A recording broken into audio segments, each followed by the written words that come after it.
Welcome to How to Play Countdown. To play, you'll need 2 or more players and a dice. The object of the game is to stay in the game. An alert level number is agreed upon at the beginning of a round.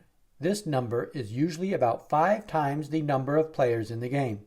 Players take turns rolling the dice. The number rolled on the dice will change the alert level. A 1, 2, 3, or 4 will lower the alert level that amount and play continues to the next player. A 5 will increase the alert level by 5 and play moves to the next player. A 6 will lower the alert level by 6 and the roller of the 6 will have to roll again.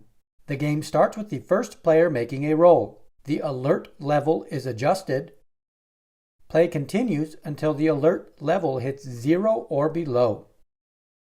The player that makes the alert level hit 0 or below is dropped from the game.